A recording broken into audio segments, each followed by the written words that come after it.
안녕하세요. 다들 좋은 한 주 보내고 계신가요? 주식 투자를 할 때 저는 개인적으로 워렌 버핏, 레이 델리오, 론 베런, 빌 애크맨, 캐티 우드 그리고 마이클 베리어 같은 분들이 이 인터뷰를 할 때마다 항상 찾아서 듣는 편인데요. 이런 분들께서는 우리가 지금 경험하고 있는 불안한 마켓과 수없이 많은 리세션과 마켓 크래시들을 이미 경험하셨기 때문에 마켓의 패턴이나 마켓이 돌아가는 상황을 누구보다 잘 알고 있다고 생각을 합니다. 오늘은 월가에서 헤지펀드 킹이라 불리며 41조 원가량의 돈을 굴리는 Point72 Asset Management의 수장이자 2024년 현재 자산이 19.8 빌리언 혹은 25조 원으로 세계에서 97번째로 돈이 많은 스티븐 코엔의 최근 인터뷰를 들어보도록 하겠습니다. 자, 저는 개인적으로 스티븐 코엔의 이번 인터뷰를 통해서 지금 오르고 있는 마켓에 대한 새로운 인사이트들을 아주 많이 듣게 되었는데요. 인터뷰를 보시면 아시겠지만 카리스마가 상당히 강하시고 인터뷰를 할 때도 필요한 말만 하시는 분으로 유명합니다. 그리고 인터뷰를 많이 보다 보면 호스트들 중에서 게스트에게 딴지를 건다든지 깐죽깐죽 거리는 분들이 의외로 많습니다. 하지만 오늘 인터뷰에서도 느끼시겠지만 스티븐 코엔에게 함부로 대하거나 딴지를 거는 호스트는 본 적이 없고 조금 무리한 질문을 할 경우에 단번에 대놓고 칼같이 자르시는 분이십니다. 자, 누구 앞에서도 당당하게 본인의 소신을 발표하시는 분이셔서 이분의 인터뷰는 항상 챙겨 듣게 되고 들을 때마다 참 많이 배우게 되는 것 같습니다. 자, 그러면 디스클레이머만 듣고 영상 바로 보도록 하겠고요. 오늘도 여러분들의 구독과 라이크를 꼭 부탁드리겠습니다. 자, 1초에서 2초 정도 시간을 내서 구독과 라이크를 클릭해 주시면 이 영상이 보다 많은 분들에게 나눠지기 때문에 보다 많은 분들에게 투자하는데 조금이라도 도움이 되었으면 하는 마음입니다. 제가 만든 컨텐츠들은 어디까지나 정보 전달을 위한 영상들이기 때문에 절대 영상만 보시고 주식들을 매도하지 마시기 바라고요.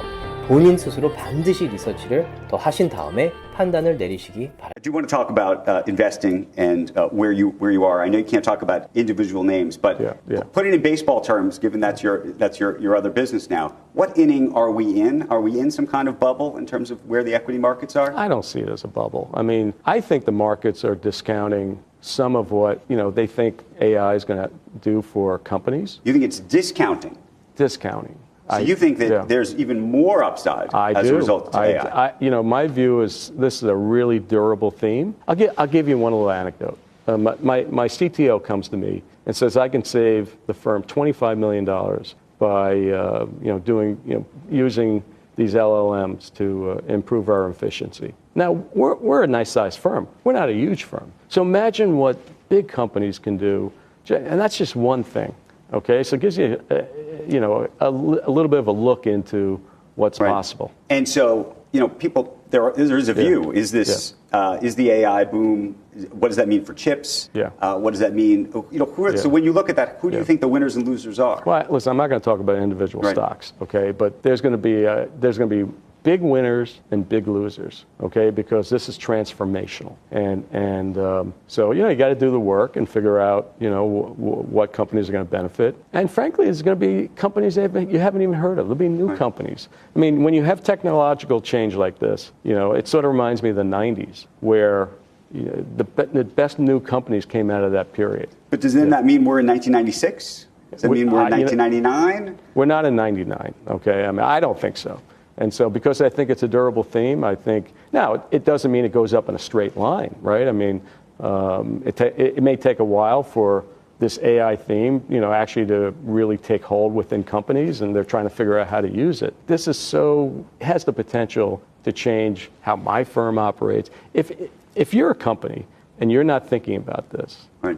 You're going to wake up one day and go, we're in trouble. 자, 방금 들으신 인터뷰의 전반부에 개인적으로 공감 가는 부분들이 많았고 생각하지 못했던 부분도 배우게 된 것 같은데요. 일단 살짝 놀랐던 부분은 지금 마켓에 인공지능 버블이 많이 끼어있다고 생각하느냐라는 질문에 단번에 아직 버블이 아니고 오히려 마켓은 아직도 인공지능이 가져올 파급 효과를 과소평가하고 있다고 말씀하셨습니다. 그러면서 아주 간단한 예로 본인의 회사에 인공지능 서비스를 이용할 경우 인공지능 서비스가 회사의 일을 훨씬 효율적으로 처리하기 때문에 지금 당장이라도 이 인공지능 서비스를 이용한다면 320억 원 이상이나 되는 돈을 세이브할 수 있다고 말씀하시면서 본인의 회사는 중간 사이즈 회사이기 때문에 중간 사이즈 회사가 인공지능 서비스를 통해서 320억 원이나 세이브할 수 있다면 대형 헤지펀드들 같은 경우에는 훨씬 큰 돈을 세이브할 수 있다라고 말씀하고 계시죠. 그러면서 만약 지금 회사를 운영하는 오너인데 인공지능 서비스를 회사에 어떻게 적용할지 생각하고 있지 않고 등한시할 경우 그 회사는 반드시 크게 퇴보를 하고 후회하게 될 거라고 조심스럽게 경고하셨습니다. 경고를 하고 있습니다. 자, 그랬더니 호스트가 그렇다면 이런 인공지능 시대에 가장 크게 성장할 회사와 파산할 가능성이 높은 회사는 어떤 회사라고 생각하느냐는 질문에 개별 회사들을 언급할 생각은 없지만 분명한 사실은 지금처럼 테크놀로지의 혁신이 일어나고 있는 시기에 1999년도에 애플, 마이크로소프트, 아마존 같은 회사들이 나타났듯이 지금도 제2의 애플, 마이크로소프트, 아마존 같은 회사들이 분명히 나올 거라고 하셨습니다. 물론 지금 인공지능을 언급하면서 주목을 받고 있는 회사들의 90% 이상은 10년 후면 사라지겠지만 분명한 사실은 지금 시가총액이 아주 작은 회사들 중에 10년 후에 제2의 애플, 마이크로소프트, 아마존으로 성장할 회사들이 나오고 있다는 말에는 크게 공감을 하고 그런 회사들을 찾는 것이 중요하다는 말에 공감을 합니다. 그렇기 때문에 저희 페이트론 서비스 멤버분들에게 장기적으로 봤을 때 크게 성장할 가능성이 높다고 생각하는 회사들의 리서치와 제 장기 투자, 단기 투자 그리고 옵션 트레이드도 나누고 있는데요. 이런 서비스에 관심이 있으시고 함께 하시고 싶으신 분들께서는 아래 디스크립션에 페이트론 링크를 클릭하셔서 함께 하셨으면 좋겠습니다. 자, 인터뷰 후반부에 호스트가 지금 미연준의 금리 컷에 대해 어떻게 생각하시는지 여쭤봤는데요. 스티브 코엔의 생각을 한번 들어보도록 하겠습니다. What do you think about where the Fed is today? Yeah.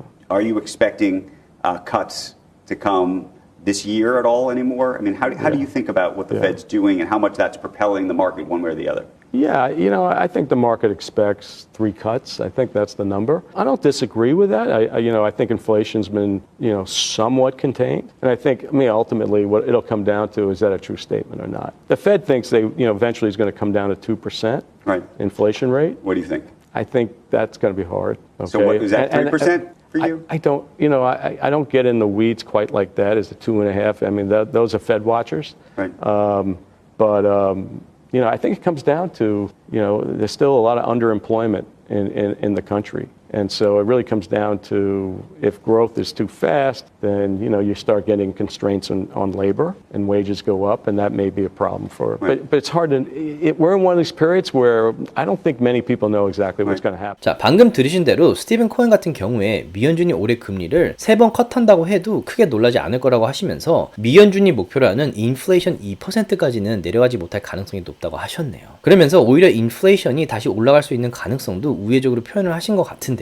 이 부분이 개인적으로 좀 상당히 와 닿았습니다. 자, 스티븐 코엔의 말에 따르면 아직 인공지능 시대는 시작도 하지 않았고 많은 분들이 아직 인공지능의 성장을 과소평가하고 있다고 말씀하고 계십니다. 그러면서 인공지능으로 다양한 분야들이 크게 성장하면서 오히려 일자리들이 늘어날 것이기 때문에 고용인들의 가치가 더 올라가서 셀러리나 연봉이 더 오르게 될 가능성이 높다라고 말씀하고 계십니다. 자, 결국 연봉이 오르게 되면 소비도 더 늘어나게 될 가능성이 높고 그럴 경우 인플레이션이 내려오기보다는 오히려 다시 오를 가능성이 높은 시나리오가 되겠죠. 만약 정말로 인공지능 시대가 아직 시작도 하지 않았고 일자리들이 더 생긴다면 이분의 말씀대로 연봉이 더 오르게 되고 소비가 늘게 되면서 인플레이션이 내려오는 것이 아니라 오히려 더 오를 가능성도 있다고 저는 생각을 합니다. 자, 시간이 지나봐야 알겠지만 분명한 건 이분의 인터뷰는 항상 배울 것이 많다는 점이죠. 자, 이분의 말씀이 항상 맞는 것은 아니기 때문에 오늘 인터뷰의 내용은 참고만 하시기 바라겠고요. 스티븐 코엔의 인사이트들이 여러분들의 투자에 조금이라도 도움이 되었으면 좋겠습니다. 자, 아직 구독과 라이크를 클릭하지 않으신 분들께서는 다른 영상을 클릭하시기 전에 1에서 2초 정도만 시간을 내주셔서 구독과 라이크를 꼭 부탁드리겠습니다. 조금이라도 도움이 되셨다면 주위 분들과 나눠주셨으면 너무 고맙겠고요. 구독과 라이크를 해주시면 더욱 감사하겠습니다.